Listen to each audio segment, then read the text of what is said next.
സമിതിയുടെ ചുക്കാൻ പിടിച്ചുകൊണ്ട് പ്രവർത്തിക്കുന്ന ശ്രീ ഗിരീഷ് മേക്കാട്ട് അവറുകൾ, ബഹുമാനപ്പെട്ട റംല,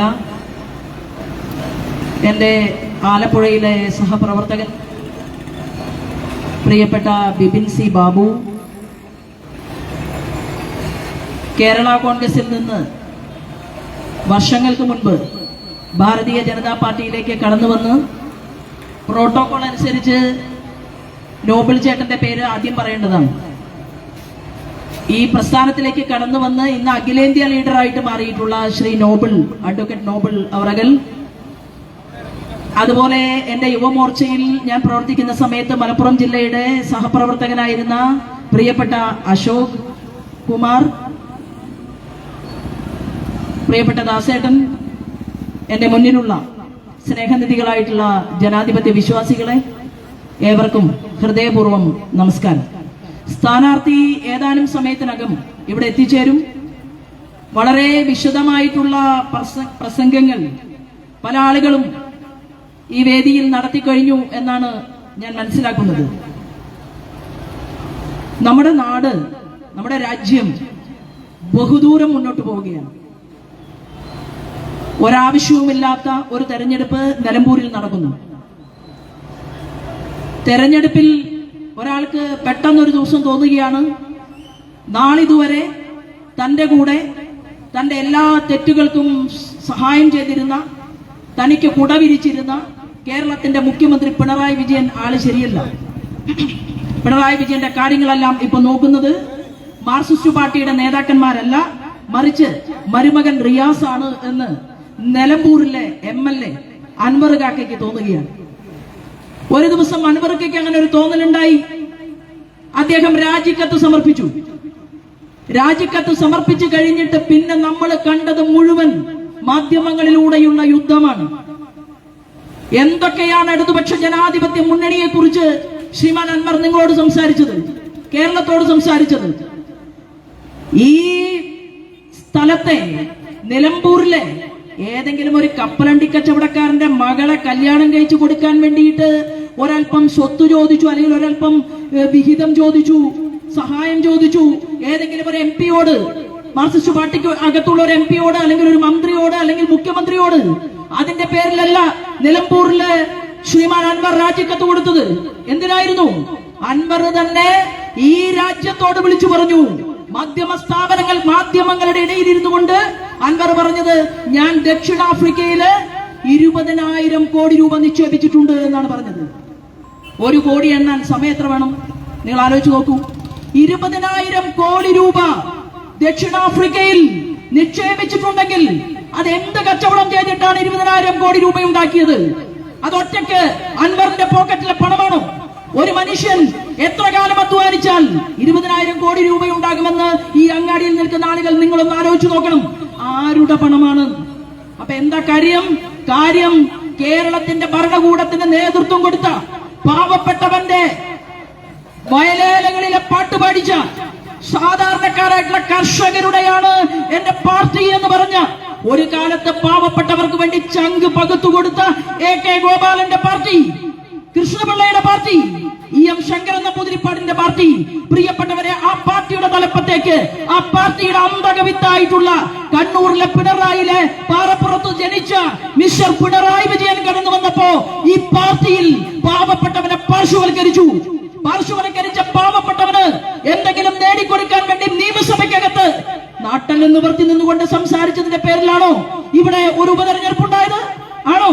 ഇവിടുത്തെ ഏതെങ്കിലും സാധാരണക്കാരായിട്ടുള്ള കർഷകരുടെ വിഷയം അത് കേരള നിയമസഭയിൽ ചർച്ച ചെയ്തുകൊണ്ട് കേരളത്തിലെ കർഷകരുടെ പ്രശ്നം പരിഹരിക്കാൻ കാർഷിക വകുപ്പ് മന്ത്രി തയ്യാറാവുന്നില്ല എന്ന് പറഞ്ഞുകൊണ്ടാണോ കേരളത്തിന്റെ നിയമസഭയ്ക്കകത്ത് അൻവർ ചോദിച്ച ഏതെങ്കിലും ചോദ്യത്തിന് ഉത്തരം കിട്ടാത്തത് കൊണ്ടാണോ രാജിക്കത്ത് കൊടുത്തത്, രാജിവെച്ചത്? അല്ല. എന്താ സംഭവിച്ചത്?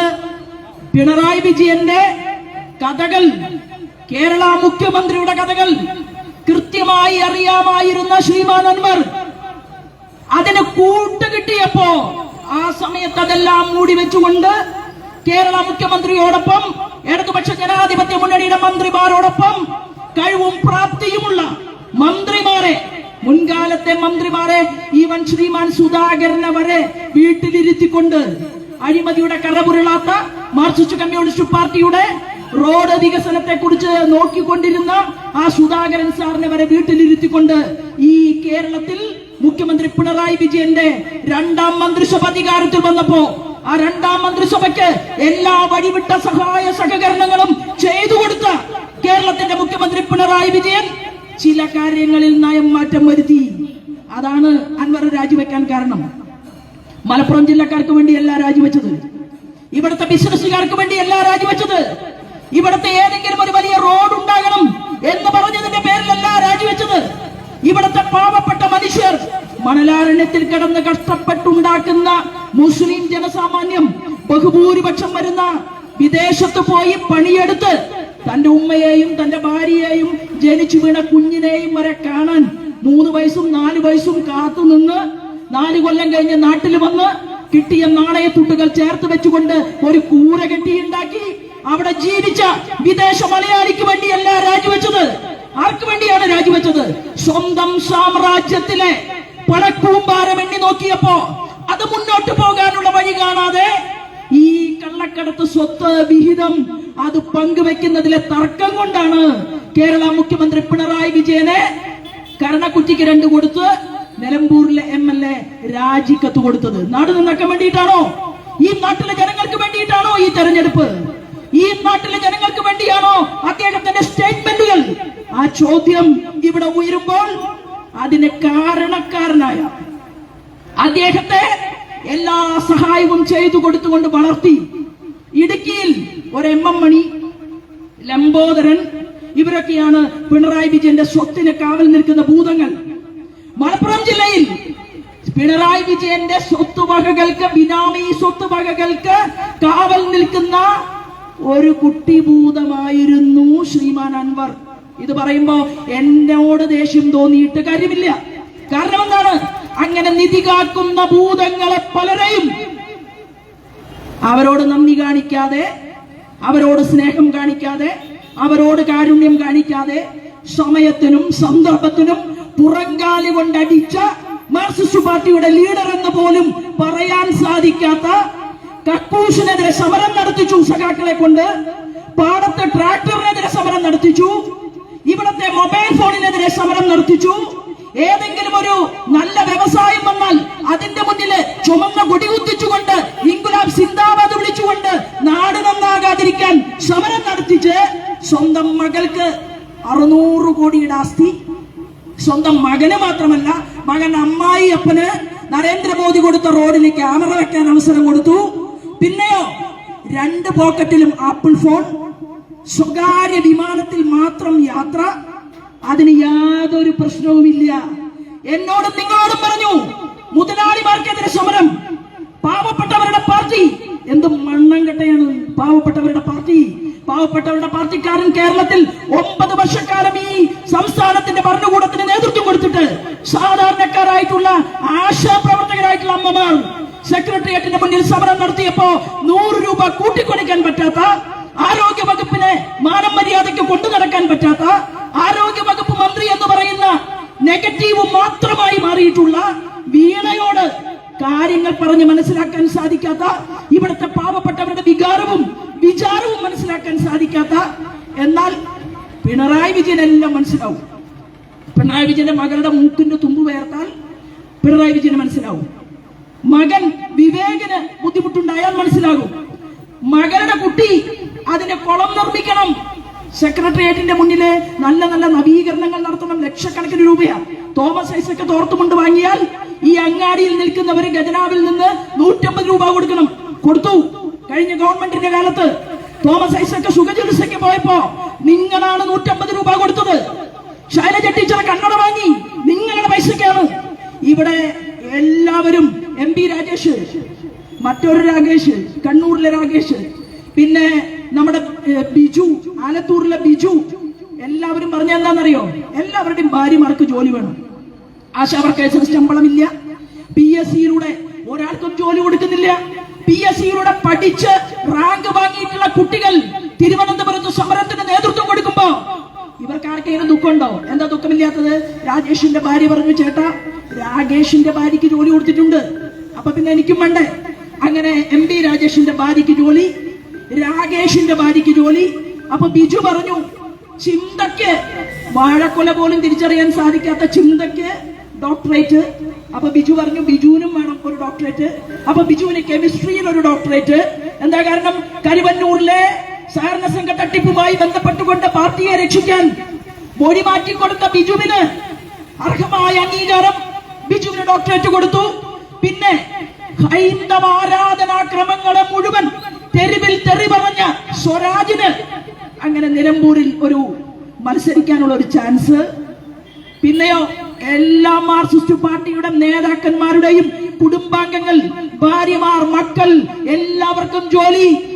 PSCയിലെ മെമ്പർമാർക്ക് ശമ്പള വർധന, ഗവർണറുടെ ശമ്പളത്തെക്കാൾ മുന്തിയ ശമ്പളം PSC ചെയർമാന് കൊടുത്തു. ഈ കേരളത്തിന്റെ മുഖ്യമന്ത്രി പിണറായി വിജയന്റെ നേതൃത്വത്തിൽ. എന്തെങ്കിലും ചോദ്യം ചെയ്തതിന്റെ പേരിലാണോ ഈ ഉപതെരഞ്ഞെടുപ്പ്? അല്ല, ഇതൊന്നും ചോദ്യം ചെയ്തതിന്റെ പേരിലല്ല ഈ ഉപതെരഞ്ഞെടുപ്പ് പൊട്ടിപ്പുറപ്പെട്ടിട്ടുള്ളത്. ഈ ഉപതെരഞ്ഞെടുപ്പ് എന്ന് പറയുന്നത് നിങ്ങളുടെ MLA പിണറായി വിജയന്റെ സ്വത്തിന് കാവൽ നിൽക്കുമ്പോൾ അർഹമായ അംഗീകാരം കൊടുക്കാതെ, വേണ്ട രീതിയിൽ അദ്ദേഹത്തെ മൈൻഡ് ചെയ്യാതെ റിയാസ് വീട്ടിലെ ജോലിക്കാരനെ പോലെ പെരുമാറിയത് കൊണ്ടുണ്ടായ നിലമ്പൂരിലെ ഉപതെരഞ്ഞെടുപ്പിൽ എന്തിനാണ് ഇടതുപക്ഷ ജനാധിപത്യ മുന്നണിക്ക് നിങ്ങൾ വോട്ട് കൊടുക്കുന്നത്? ആരാ ഉണ്ടാക്കിയത് തെരഞ്ഞെടുപ്പ്? ഇപ്പൊ എന്താ സ്ഥിതി? രാജിവെച്ചയാള് UDF-നെ സ്വീകരിക്കാൻ പോയി, UDF-ന് ചേക്കേറാൻ പോയി. BD സതീശന്റെ പരിപാടി എന്താ? BD സതീശന്റെ പരിപാടി എന്ന് പറയുന്നത് രമേശ് ചെന്നിത്തലയെ രക്ഷിക്കലല്ല, കോൺഗ്രസിലെ ഇപ്പൊ KPCCയുടെ അധ്യക്ഷനെ സഹായിക്കലല്ല. ശ്രീമാൻ BD സതീശൻ പിണറായി വിജയന്റെ മുത്താണ്. കേരള നിയമസഭയിൽ പിണറായി വിജയനെ രക്ഷിക്കാനുള്ള സർവത്ര പദ്ധതികളും പരിപാടികളുമായിട്ടാണ് കോൺഗ്രസിന്റെ ലീഡർ BD സതീശൻ മുന്നോട്ട് പോകുന്നത്. അതുകൊണ്ടാണ് ഇവിടുത്തെ അൻവർ പറഞ്ഞ കാര്യങ്ങളിൽ ചെവി കൊടുക്കാതെ BD സതീശൻ അൻവറിനെ ഇവിടെ മറ്റൊരു സ്ഥാനാർത്ഥിയാക്കി മാറ്റാനുള്ള സാഹചര്യം ചെയ്തു കൊടുത്തുകൊണ്ട് BD സതീശൻ കോൺഗ്രസിന്റെ നെഗറ്റീവ് ചിന്തകനായിട്ട് ഇവിടെ മാറിയിരിക്കുകയാണ്. പ്രിയപ്പെട്ട ജനാധിപത്യ വിശ്വാസികളെ, നമുക്ക് ഈ നാടിനെ മാറ്റണം. അപ്പൊ ചോദിക്കും, ഭാരതീയ ജനതാ പാർട്ടി നിങ്ങൾ ജയിക്കുമോ? നമ്മളിങ്ങനെ കുറേശ്ശെ പ്രവർത്തിച്ചിട്ടാണ്. 20 കൊല്ലം മുമ്പ് ഞാൻ ഈ അങ്ങാടിയിൽ പ്രസംഗിക്കാൻ വന്നിട്ടുണ്ട്. 20 വർഷം മുമ്പ്. ഒരുപക്ഷെ ഇവിടെ ഇരിക്കുന്ന നാരായണ മാസ്റ്റർക്ക് ഓർമ്മയുണ്ടാവും. 20 വർഷം മുമ്പ് ഈ അങ്ങാടിയിൽ പ്രസംഗിക്കുമ്പോ ഭാരതീയ ജനതാ പാർട്ടിക്ക് 4 പ്രവർത്തകന്മാര് തികച്ച് ഞങ്ങൾക്ക് നേതാക്കന്മാരായിട്ടുള്ള ആളുകളെ എണ്ണിയെടുക്കാനില്ലാത്ത ഗ്രാമങ്ങൾ ഇവിടെ ഉണ്ടായിരുന്നു. എന്നാൽ ഭാരതീയ ജനതാ പാർട്ടി നരേന്ദ്രമോദിയെ സ്നേഹിക്കുന്ന, നമ്മുടെ നാടിനെ സംരക്ഷിക്കാൻ വേണ്ടിയിട്ട് അവിടെ ജാതിയോ മതമോ വർഗമോ വർണ്ണമോ ഒന്നും നോക്കാതെ മനുഷ്യരെ നെഞ്ചോട് ചേർത്ത് പിടിച്ചുകൊണ്ട് മനുഷ്യർക്ക് വേണ്ടി ജീവിക്കുന്ന, പ്രവർത്തിക്കുന്ന ശ്രീമാൻ നരേന്ദ്രമോദിയുടെ പാർട്ടിക്ക് നിങ്ങളുടെ ഒരു വോട്ടെങ്കിലും നിങ്ങൾ കൊടുക്കാൻ ആഗ്രഹിക്കുന്നുവെങ്കിൽ അത് ദേശീയ രാഷ്ട്രീയത്തിൽ നമ്മുടെ ഭാരതത്തിന്റെ മുന്നോട്ടു പോക്കിന്റെ സമ്മാനമായിട്ടായിരിക്കണമെന്നുള്ള സൂചനയുമായിട്ടാണ് ഞാൻ നിങ്ങളുടെ ഇടയിലേക്ക് എത്തിച്ചേർന്നിട്ടുള്ളത്. ഇന്ന് ദാരുണമായിട്ടുള്ള ഒരു വിഷയം ഇവിടെ ഉണ്ടായി. ഒരു പാവപ്പെട്ട ചെറുപ്പക്കാരൻ മരണപ്പെട്ടു. ആ വീട്ടിലേക്ക് ഞാൻ ചെന്നു. എനിക്ക് അവിടുത്തെ കാഴ്ച കാണാൻ സാധിച്ചു. റോഡില്ല. അതെന്താ അങ്ങനെ ഇല്ലാത്തത്? നിങ്ങൾ എത്ര കാലമായി ഭരിക്കുന്നു? എന്തുകൊണ്ടാണ് നിങ്ങൾ പഞ്ചായത്ത് ഭരണം നടത്തുമ്പോ പാവപ്പെട്ട SC വിഭാഗക്കാരൻ ജീവിക്കുന്ന കോളനികളിലേക്ക് എന്താ വീടില്ലാത്തത്? ശ്രീമാൻ നരേന്ദ്രമോദിയുടെ പദ്ധതി ഉണ്ടല്ലോ. എന്താണ്? ഗ്രാമീണ സഡക് യോജന പദ്ധതി.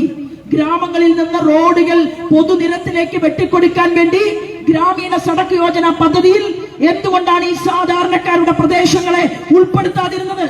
നമ്മൾ അങ്ങനെ കഷ്ടപ്പെട്ട് റോഡില്ലാത്ത വഴിയിലൂടെ ആ വീട്ടിലേക്ക് ചെന്നപ്പോ അവിടെ BSc പഠിച്ച ഒരു പെൺകുട്ടിയുണ്ട്, ജോലിയില്ല.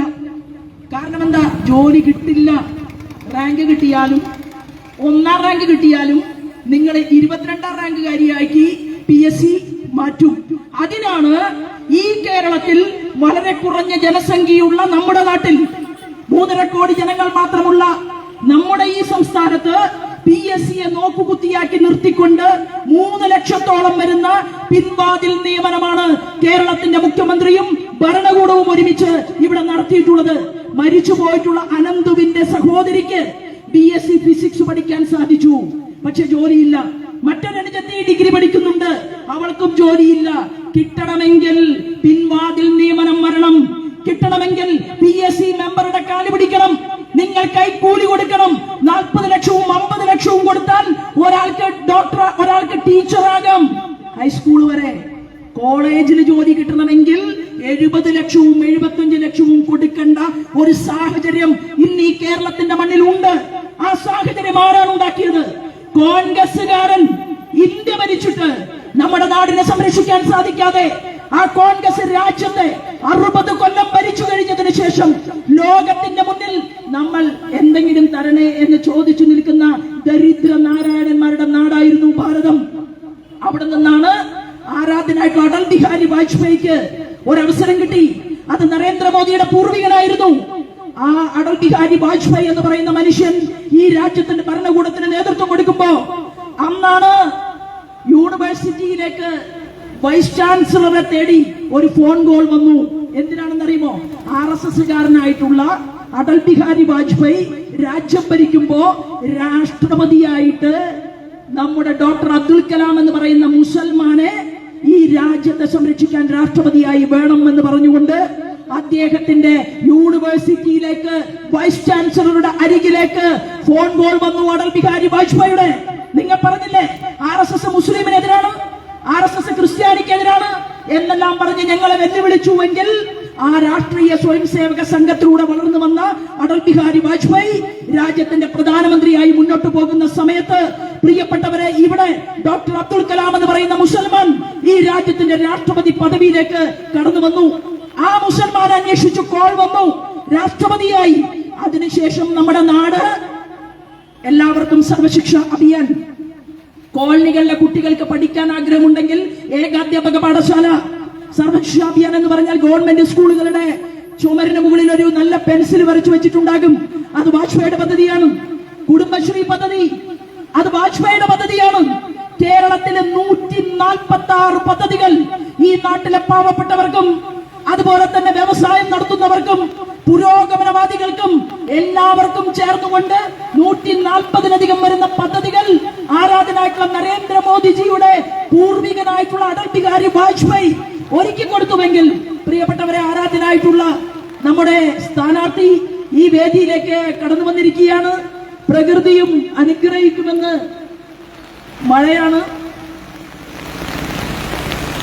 1-2 കാര്യങ്ങൾ കൂടി സൂചിപ്പിച്ചുകൊണ്ട് അദ്ദേഹം എത്തിച്ചേർന്ന സാഹചര്യത്തിൽ ഞാൻ എന്റെ വാക്കുകൾ നിർത്താൻ ആഗ്രഹിക്കുകയാണ്.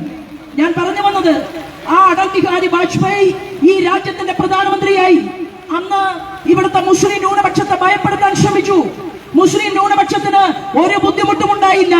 നമ്മൾ ഈ നാട്ടിൽ ഹിന്ദുവും മുസൽമാനും ക്രിസ്ത്യാനിയും തോളോട് തോൾ ചേർന്ന് നിന്നുകൊണ്ട് നമ്മൾ ജീവിച്ചു, നമ്മൾ മുന്നോട്ട് പോയി.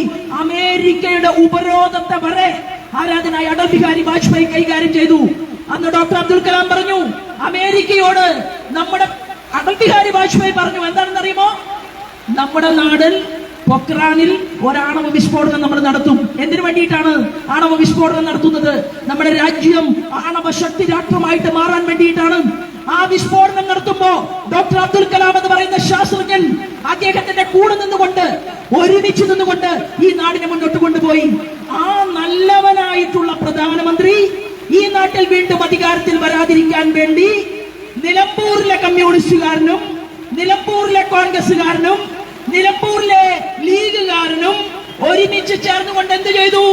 1ാം UPA ഗവൺമെന്റിനെ, നമ്മുടെ അന്ന് ശ്രീമാൻ സുർജിത്ത് വരെയുള്ള കാലമാണ്, മാർക്സിസ്റ്റ് പാർട്ടിയുടെ പ്രകാശ് കാരാട്ടും അതുപോലെ തന്നെ വൃന്ദ കാരാട്ടും സീതാറാം യെച്ചൂരിയും സുർജിത്തും ഉൾപ്പെടെയുള്ള മാർക്സിസ്റ്റ് കമ്മ്യൂണിസ്റ്റ് പാർട്ടിയുടെ മുഴുവൻ നേതാക്കന്മാരും നമ്മുടെ മലപ്പുറം ജില്ലയിലെ ശ്രീരാമകൃഷ്ണൻ അവറുകളും ഉൾപ്പെടെയുള്ള മുഴുവൻ ആളുകളും കൈയടിച്ച് പ്രോത്സാഹിപ്പിച്ച് 1ാം UPA ഗവൺമെന്റിനെ കമ്മ്യൂണിസ്റ്റ് പാർട്ടി പിന്തുണച്ചു.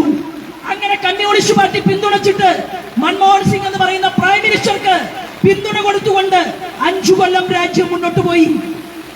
പിന്നെന്തായി? പിന്നെ നാട് മുഴുവൻ ഇത് ചർച്ച ചെയ്തു. മാർക്സിസ്റ്റ് കമ്മ്യൂണിസ്റ്റ് പാർട്ടി പടവലങ്ങ പോലെ താഴേക്ക് വളർന്നു.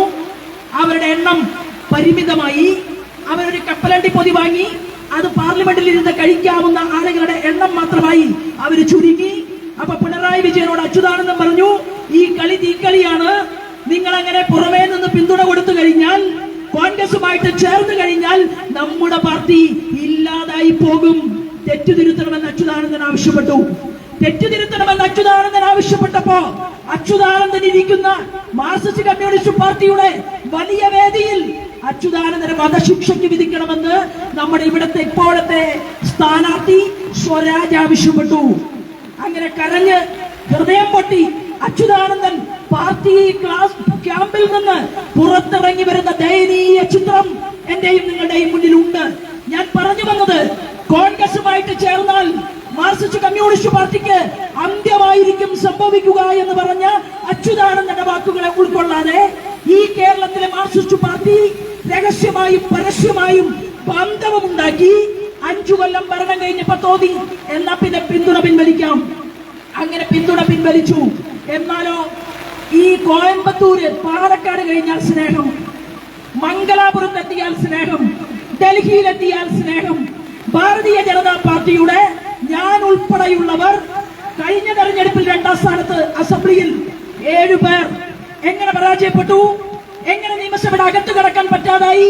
കോൺഗ്രസും മാർക്സിസ്റ്റ് പാർട്ടിയും ഒരുമിച്ച് ചേർന്നുകൊണ്ട് പറഞ്ഞു, അങ്ങനെ ഇപ്പോ ശോഭ ജയിച്ച് നിയമസഭയിൽ പോകണ്ട, കുറച്ച് വോട്ട് മറച്ചു കൊടുത്തു. സുരേന്ദ്രനെ തോൽപ്പിച്ചു, കുമ്മനം രാജശേഖരനെ തോൽപ്പിച്ചു, ഒ രാജഗോപാലനെ വരെ ഒരു ഘട്ടത്തിൽ തോൽപ്പിച്ചു. കഴിഞ്ഞ തെരഞ്ഞെടുപ്പിൽ 2ാം സ്ഥാനം, അതിന്റെ തൊട്ടു മുമ്പും 2ാം സ്ഥാനം. ഭാരതീയ ജനതാ പാർട്ടിയുടെ നേതൃനിരയിൽ പ്രവർത്തിക്കുന്നവർ കേരള നിയമസഭയ്ക്കകത്ത് വരാതിരിക്കാൻ വേണ്ടി തന്ത്രപൂർവം അവിശുദ്ധ സഖ്യമുണ്ടാക്കിക്കൊണ്ട് ഞങ്ങൾ 7 പേരെ പുറത്തിരുത്തി. എന്താ ഉണ്ടായത്? സ്വർണ്ണക്കടത്തിന് നേതൃത്വം കൊടുത്തു, മാഫിയകൾക്ക് നേതൃത്വം കൊടുത്തു. ഇന്ന് 7ാം ക്ലാസ്സിലും 8ാം ക്ലാസ്സിലും പഠിക്കുന്ന, അവിടെ ജാതിയില്ല, മതവുമില്ല, ഒന്നുമില്ല, മുസ്ലിം പെൺകുട്ടിയാകട്ടെ, ഹിന്ദുവാകട്ടെ, ക്രിസ്ത്യനാകട്ടെ, നമ്മുടെ മക്കൾ ലഹരിക്കടത്തുകാരാക്കി മാറ്റി. നമ്മുടെ നാട്ടിലെ പോലീസ് അധികാരികളിൽ ചിലർ ഇവിടുത്തെ മാഫിയകൾക്ക്, ലഹരി മരുന്ന് മാഫിയകൾക്ക് കാവൽ നിൽക്കുന്നു. MDA പോലുള്ള, അതിന്റെ പേര് പോലും പറയാൻ കിട്ടില്ല, MDMA പോലുള്ള സ്റ്റിക്കറാണ് അത്ര മയക്കുമരുന്ന്. അങ്ങനെയുള്ള മാരകമായിട്ടുള്ള ലഹരി വസ്തുക്കൾ പുസ്തകത്തിനിടയിലും ചോറ്റുപാത്രം കൊണ്ടുപോകുന്ന ചോറ്റുപാത്രത്തിനിടയിൽ ബാഗിലുമൊക്കെ വെച്ച് കുട്ടികൾ ക്ലാസ് മുറികളിലേക്ക് പോകുന്ന നാടാക്കി ഈ കേരളത്തെ മാറ്റി. എവിടെ വേണമെങ്കിലും ലഹരിയുടെ സാന്നിധ്യം കാണുകയാണ്.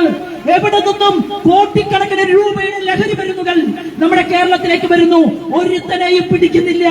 അങ്ങനെയുള്ള ഒരു നാട്ടിൽ പ്രിയപ്പെട്ടവരെ, BJPയുടെ ഒരു 7 പേർ ഞങ്ങൾ നിയമസഭയ്ക്കകത്തുണ്ടായിരുന്നുവെങ്കിൽ ഈ അഡ്ജസ്റ്റ്മെന്റ് രാഷ്ട്രീയമുണ്ടല്ലോ, പിണറായി വിജയന്റെയും VD സതീശന്റെയും അഡ്ജസ്റ്റ്മെന്റ് രാഷ്ട്രീയത്തെ തുറന്നെതിർക്കാൻ സാധിക്കുമായിരുന്നു. ജനങ്ങൾക്ക് വേണ്ടി ചോദ്യങ്ങൾ ചോദിക്കാൻ സാധിക്കുമായിരുന്നു.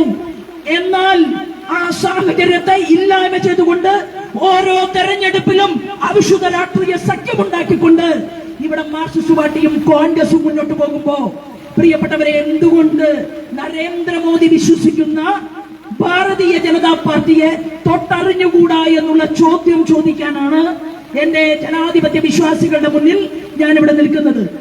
പ്രിയപ്പെട്ടവരെ, ഇവിടെ ഇന്ന് കോൺഗ്രസിന്റെ ഒരു വലിയ നേതാവിന്റെ സ്റ്റേറ്റ്മെന്റ് അത് കാണാനിടയായി.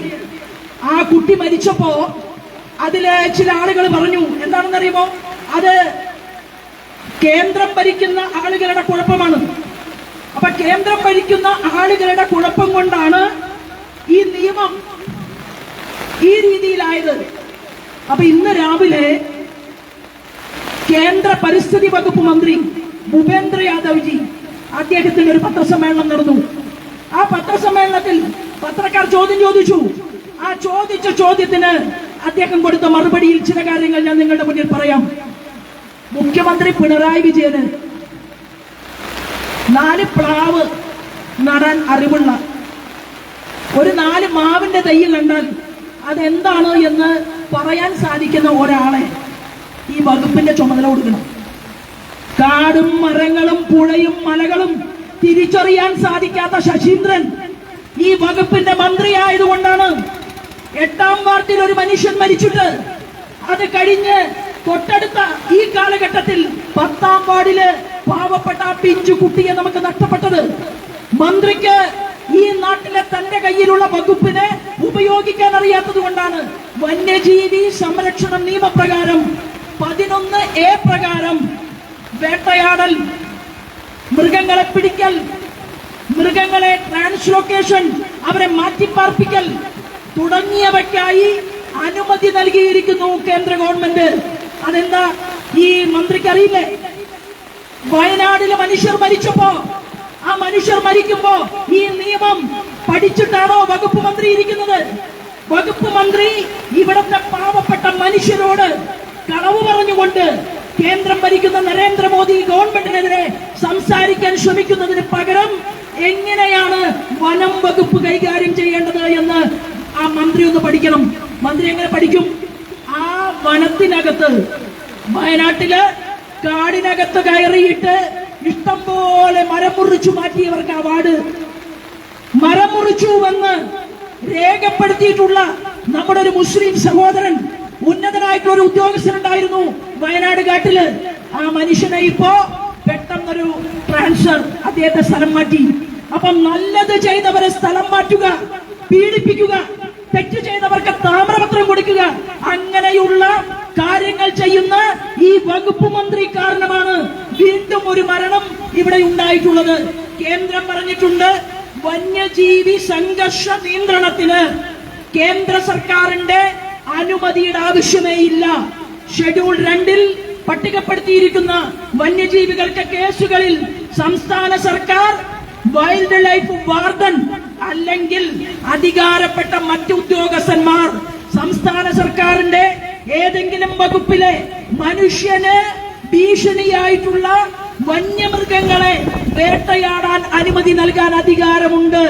ഇത് കേന്ദ്രമന്ത്രി ഡൽഹിയിൽ പത്രസമ്മേളനം നടത്തി പറഞ്ഞതാണ്. പത്രക്കാര് ചോദ്യത്തിന്റെ മറുപടിയായിട്ട്, ചോദിച്ച ചോദ്യങ്ങളുടെ മറുപടിയായിട്ട് അദ്ദേഹം പറഞ്ഞതാണ്. ഇത് എന്തുകൊണ്ടാണ് സംസ്ഥാന ഗവൺമെന്റ് നടപ്പിലാക്കാത്തത്? അതല്ലേ ചോദ്യം?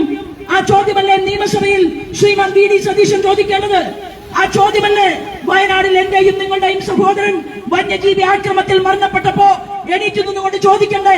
വനാവകാശ നിയമത്തിൽ കേന്ദ്രം കൊടുത്തിട്ടുള്ള ഇളവുകൾ ഉപയോഗിച്ചുകൊണ്ട് എന്റെ കേരളത്തിലെ കർഷകന്മാരെ സംരക്ഷിക്കാൻ, മനുഷ്യരെ സംരക്ഷിക്കാൻ സാധിക്കാത്തത് എന്ന ചോദ്യം നിയമസഭയിൽ ചോദിക്കാൻ തന്റെ ഇടമില്ലാത്തതും സാധിക്കാത്തത് കൊണ്ടുമാണ് പ്രിയപ്പെട്ടവരെ ഇന്ന് വകുപ്പ് മന്ത്രിക്ക് ഇത്രയും കാര്യങ്ങൾ പത്രസമ്മേളനം നടത്തി ഡൽഹിയിൽ പറയേണ്ടി വന്നത്.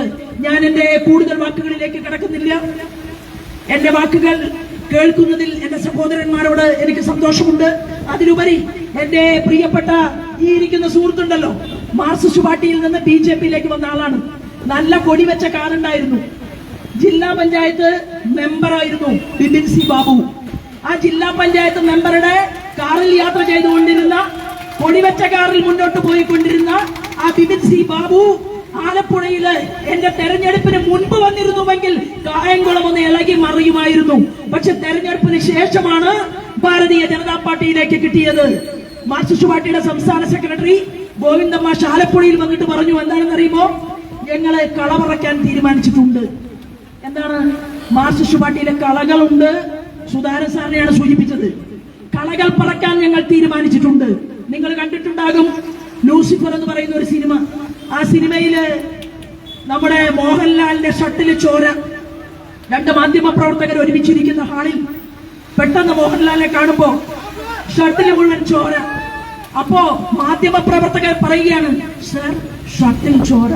അപ്പൊ മോഹൻലാൽ പറയാണ്, കഥാപാത്രം ലൂസിഫർ, എന്താണെന്ന് അറിയുമോ, കർഷകനല്ലേ മാഡം, കളവറയ്ക്കാൻ പോയതാണ് എന്ന് പറയുന്ന ഒരു ഭാഗമുണ്ട്.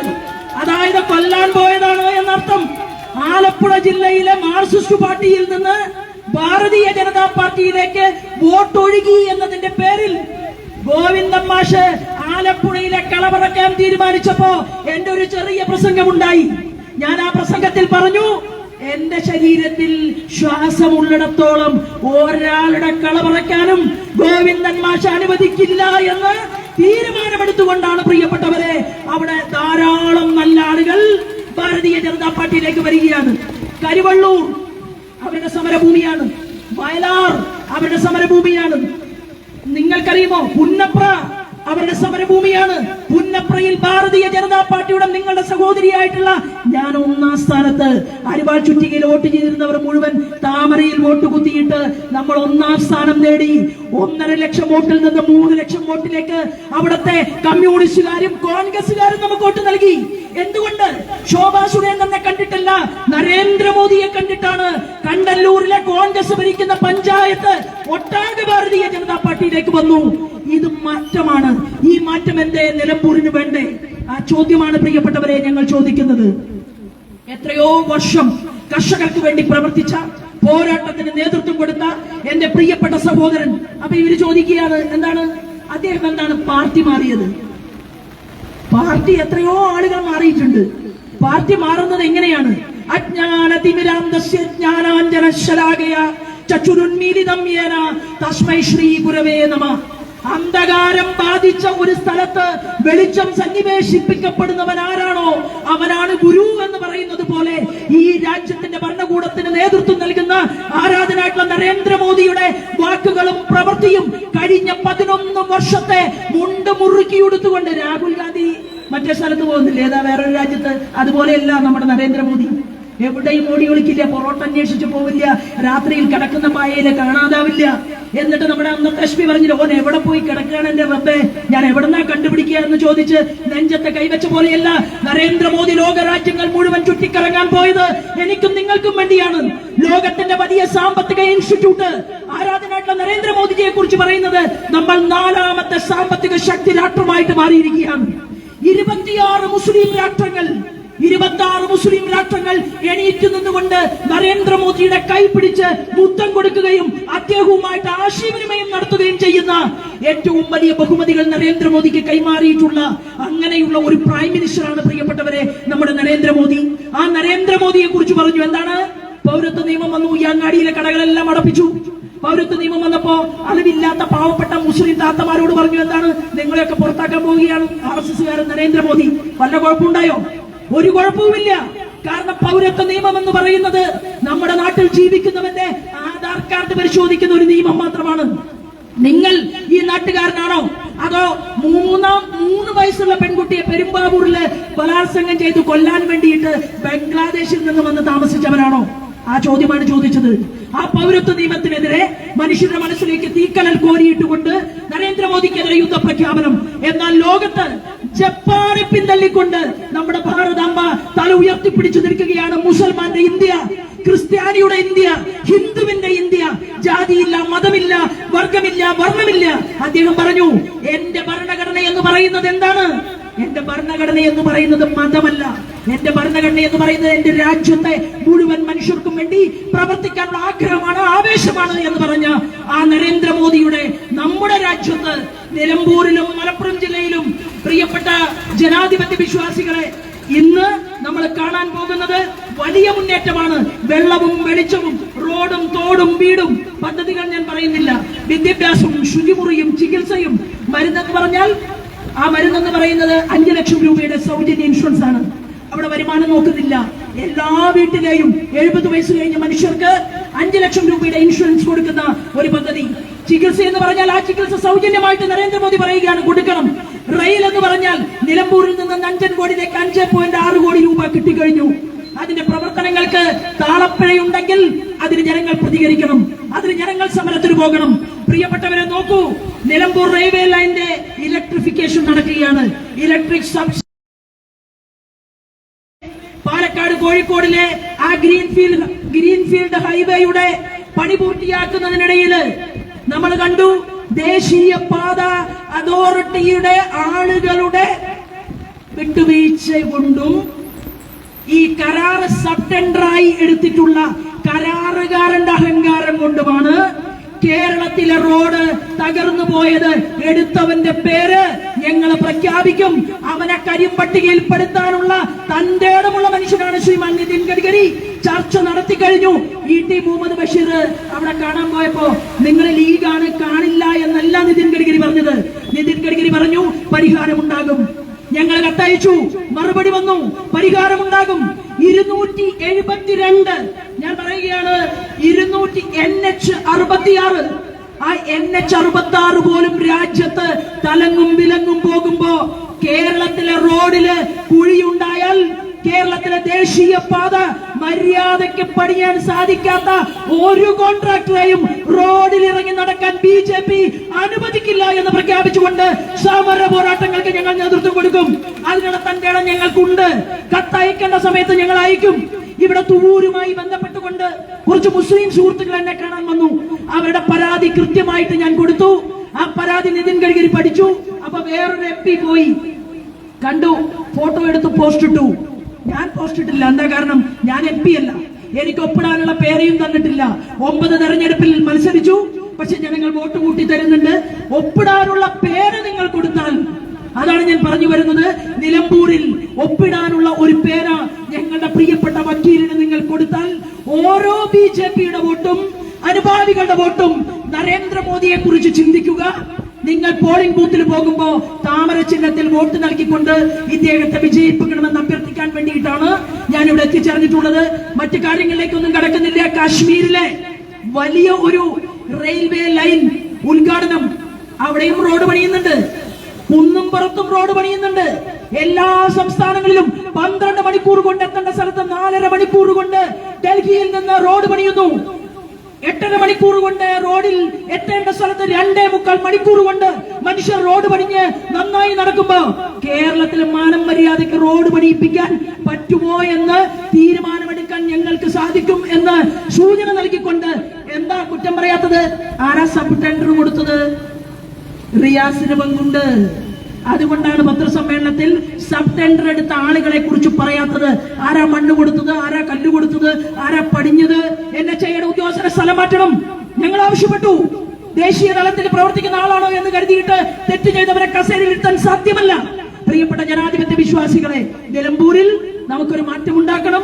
ആ മാറ്റമുണ്ടാക്കാൻ വേണ്ടിയിട്ട് എന്റെ സഹപ്രവർത്തകനായിട്ടുള്ള പ്രിയപ്പെട്ട എന്റെ സഹോദരന് അദ്ദേഹത്തിന്റെ വാക്കുകൾ ശ്രവിക്കാൻ നിങ്ങൾ തയ്യാറാകണമെന്ന് അപേക്ഷിച്ചുകൊണ്ട് മറ്റു രാഷ്ട്രീയ കാര്യങ്ങൾ പിന്നീട് ഒരു അവസരത്തിൽ സമ്മതിക്കാമെന്ന് പറഞ്ഞ് ഞാൻ എന്റെ വാക്കുകൾക്ക് വേണ്ടി നിങ്ങൾ നിങ്ങളുടെ സമയം നൽകിയതിന് ഹൃദയപൂർവ്വം നന്ദി അറിയിച്ചുകൊണ്ട് നമുക്ക് വലിയ ഒരു മാറ്റം അത് ഈ ഭാരതത്തിൽ ആകമാനം നടക്കുകയാണ്.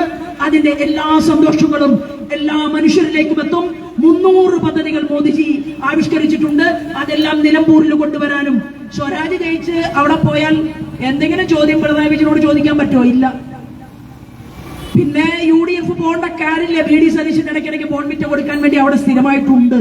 അപ്പൊ ഒരു മാറ്റത്തിന് വേണ്ടി ഈ നിയമസഭയിൽ ചർച്ച ചെയ്യാൻ, കാര്യങ്ങൾ പറയാൻ പ്രിയപ്പെട്ട സുഹൃത്തിന് ഒരു അനുവാദം കൊടുക്കണമെന്ന് അപേക്ഷിച്ചുകൊണ്ട് എന്നെ കേട്ടതിനും കണ്ടതിനും ഇവിടെ റംല സ്വീകരണം നൽകിയതിനും ഹൃദയപൂർവ്വം നന്ദി അറിയിച്ചുകൊണ്ട് ഞാൻ എന്റെ കൊച്ചുവാക്കുകൾ നിർത്തുന്നു. വന്ദേ മാതരം.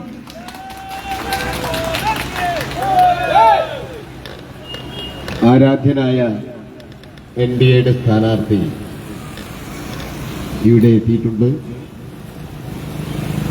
മണ്ണിനോട് മല്ലടിക്കുന്ന മലയോര കർഷകന്റെ പ്രതിനിധിയായ അഡ്വക്കേറ്റ് മോഹൻ ജോർജിനെ ഷാൾ അണിയിക്കുന്നതിന് വേണ്ടി കേരളത്തിലെ സമുന്നത നേതാവായ ശ്രീമതി ശോഭാ സുരേന്ദ്രനെ സാദരം ക്ഷണിച്ചുകൊള്ളുന്നു.